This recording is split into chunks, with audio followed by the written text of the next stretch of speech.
Trish, hi, it's Brooke Logan. I was wondering if you could help me with something. I need to know when Ridge's flight is going to be in today. Oh, you don't? Okay, well, thanks anyway. Bye. 2 hours. Ridge's flight will be in 2 hours. Stephanie, why didn't you let me know that you were in here? I just did. Hoping to catch me at something? That's the first classic symptom of paranoia. If you'll excuse me. So who is Ridge going to choose? You or Caroline? Naturally, you're hoping it'll be you. Yes, I honestly believe that he is going to choose me. I honestly believe he's not. How could you possibly say that? Because I raised him. I raised Ridge to be astute and perceptive, and with an ability to see beyond the superficial. You really take pleasure in hurting me, don't you? You know, I have never tried harder to get somebody to accept me or to like me than I have you, Stephanie. Wait a minute. Ever since you walked through my front door, you have disrupted my life. Now, let's just keep all of this in its proper perspective. My feelings for you are not without justification. Well, what do I have to do to get you to accept me? I can think of one thing. What? Pack and leave.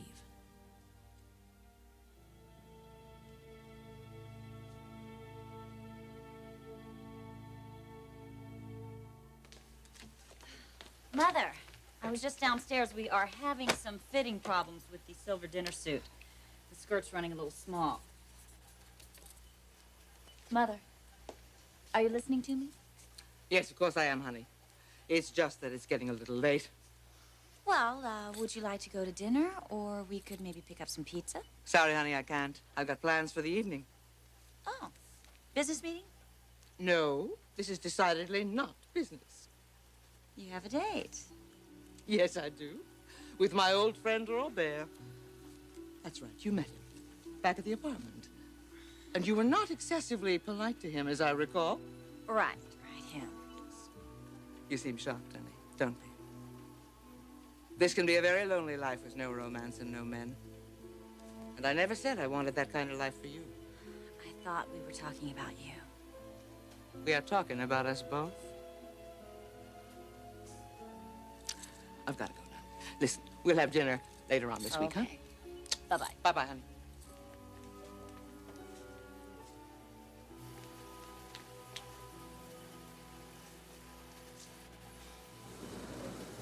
Bucky, this is a surprise. What are you doing here? You haven't got more sketches for me already, have you? No, Sal. I need to talk to you.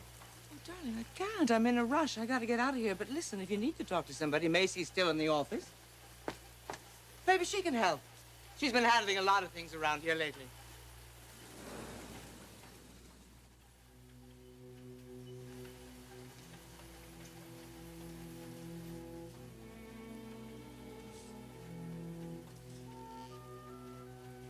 Contemplating the world's problems? Or just your own?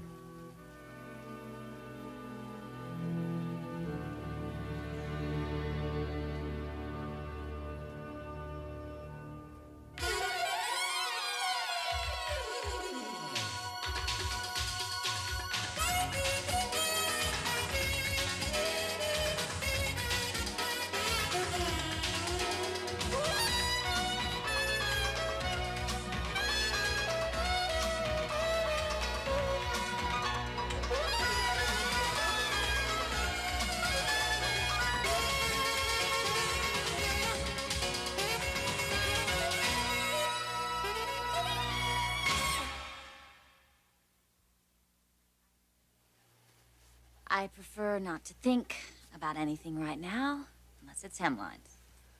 I know what you mean. You just missed Mother. Oh, no, I didn't. She practically ran me over on the way out of here. Where was she off to? To bribe a buyer? She has a date. Sally has a date? Well, shouldn't my mother have a social life, too? I guess so. I just never thought of it that way. So, who is this guy? Some Frenchman. He used to be in the clothing business, but he's retired now. I only met him once when I was with when I was with Nick. We caught them in a compromising position, and he jumped up and ran out of the apartment. Sounds like a good story. Not really. I just want Mother to be happy. And there was something about that guy.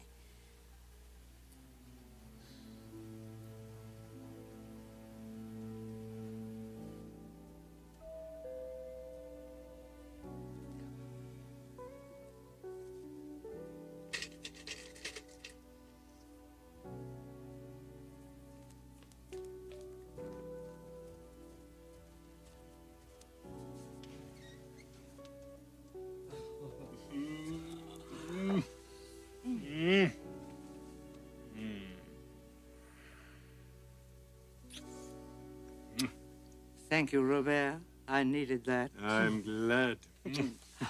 Lovely way to start, n'est-ce pas? So, how have you been, huh? I heard your show went quite well.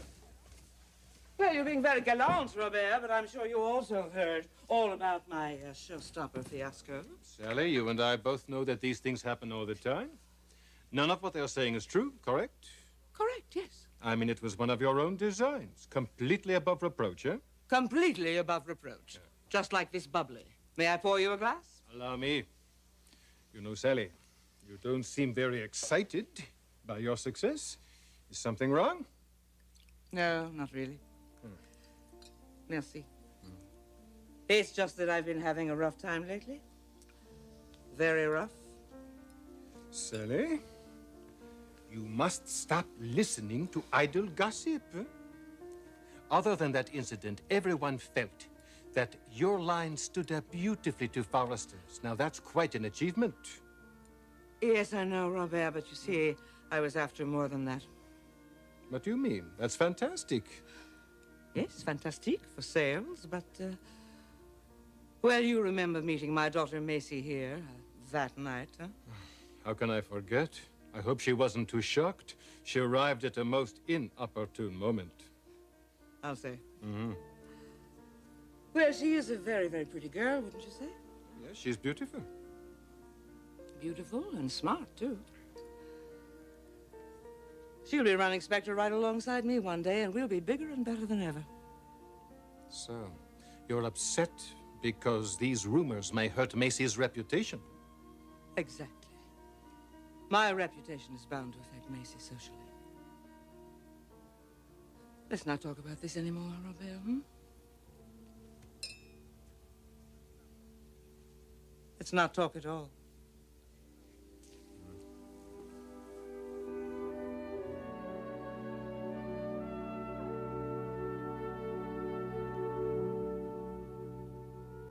You want me to pack and leave now? It would be perfect timing.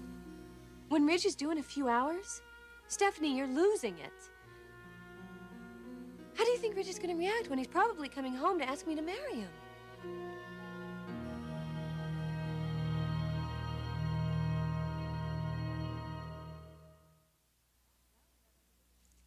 Now you're having delusions. That Ridge will marry me? Mm-hmm. Would you rather he marry Caroline? You know you wouldn't, Stephanie. In fact, you would rather he didn't marry either one of us. So you can have your precious son all to yourself. You know, at times, I wonder about your relationship with Ridge. That's enough of that. No, it's true.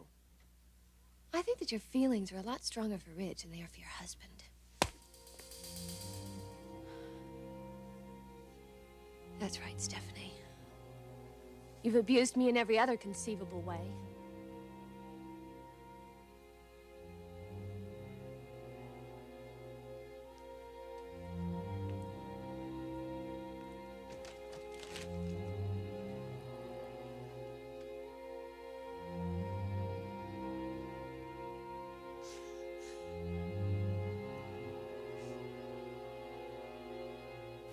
Don't worry about your mother. She can take care of herself. We both know that. You never said why you dropped by. I need to talk to Sally. Well, you can talk to me. All right. Look, need to make sure that nobody can trace me here. I mean that, Macy. Clarke, I think we've covered your tracks pretty well up to now. I know, but if a lawyer starts nosing around, let me know immediately. Are you in some kind of trouble? Me? Nah, not at all.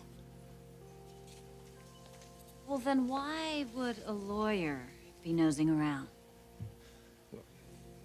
Don't worry about me, kiddo, all right? You got yourself to think about.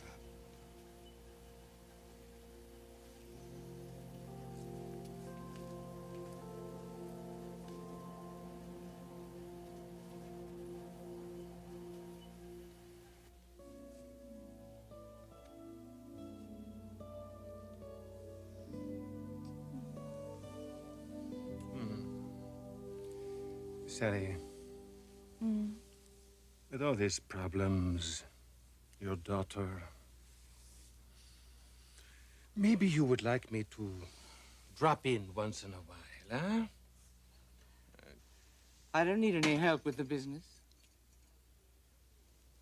But I could use a little foreign aid in another department. I don't have to draw you any pictures, do I? Hmm?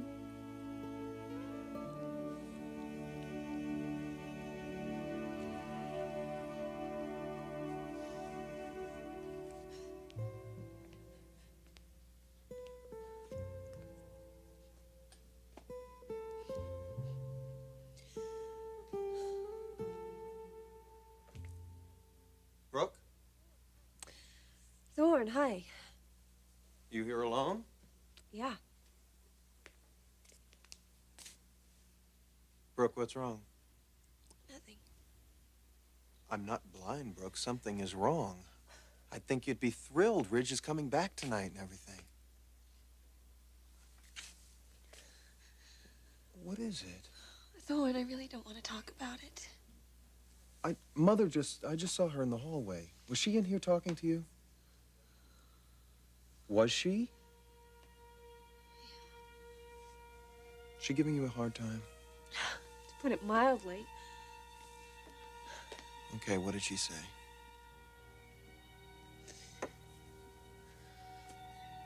She said that Ridge is never going to marry me. And that if I didn't get a marriage proposal tonight, she wants me to move out of the house. That's ridiculous. No, Thorne, it's not ridiculous. In fact, that's exactly what I'm going to do. If Ridge doesn't come home intending to marry me, I am moving out of the house.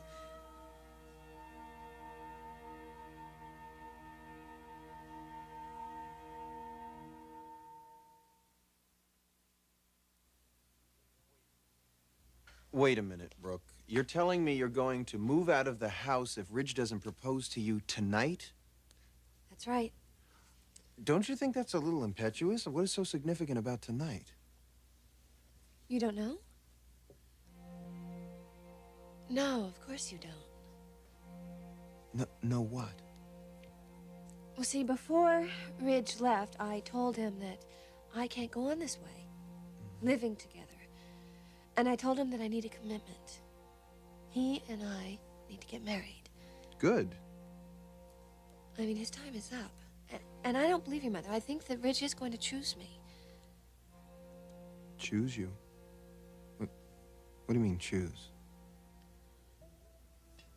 Well, you know, I mean, he's going to choose me over anybody else who might be coming along. Well, of course. He'd be a fool not to. It's so good to have some encouragement from somebody. And to hear something positive and know that this person cares. I do care. I know that. How did it happen? Two brothers so different. You are so kind and so warm. And Ridge... Ridge has all the sex appeal. That's not true. Oh. See? This is the woman that Ridge loves. Happy, confident. Not that girl I walked in on a few minutes ago. So would you just relax and know in your heart, before the night is over, Ridge will ask you to marry him.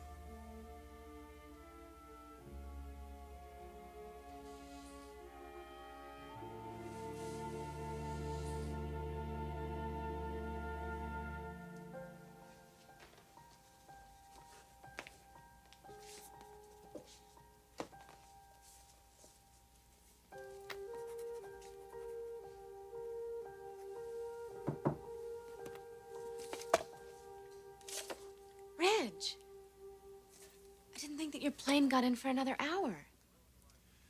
Well, it arrived early. It's wonderful to see you. How was your trip? Fine. Very busy.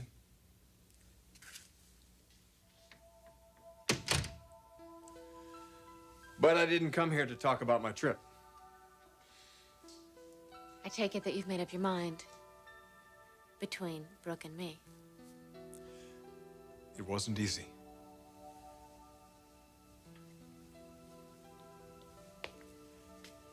In fact, it was the most difficult thing I've ever had to do. I'm sure that it wasn't easy, Ridge. You and Brooke are both very special to me. You can only have one of us. Yes, I realize that now. Caroline, you and I have been through so much together. An engagement, minutes away from a wedding, and a love that was never fully culminated because of a miscommunication. The letter. The letter that Brooke stole. The letter that I expressed my love to you, that she hid until the eve of your eventual wedding to Thorne. You see, though, how she manipulated her way into your life, and how she kept us apart. Yes, she did. It was a terribly selfish thing to do, Ridge. And yet a very human thing to do. What are you saying? Literature is filled with stories of what men and women have done for love. Out of love. We both know that Brooke has punished herself enough for what she's done. And in the passage of time, I've been able to forgive her. I suggest that you try and do the same. Bury the hatchet. I want you two to be friends.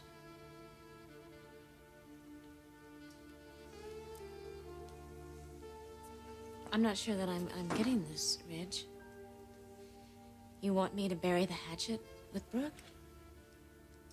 What does that mean?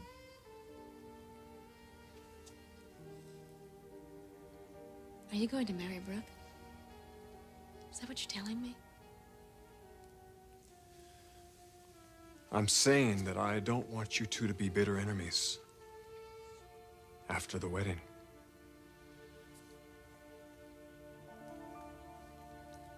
Our wedding.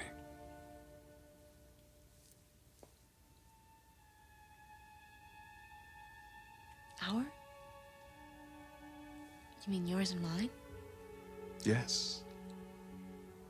Yes, Caroline.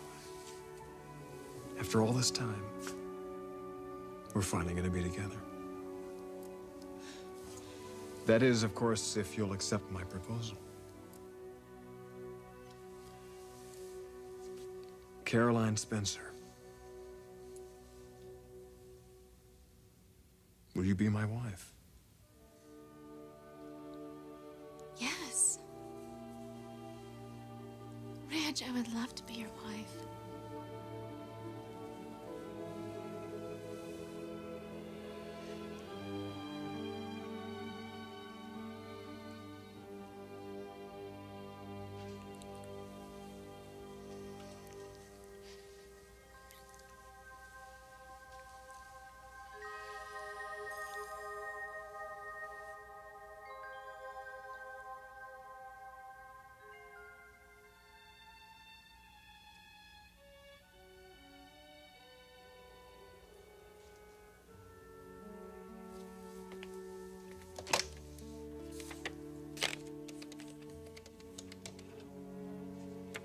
Yes, could you tell me when flight 847 from Paris is arriving?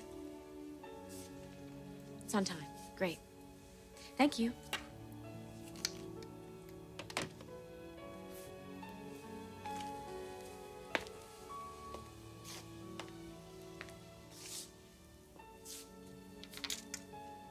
One more hour, Ridge.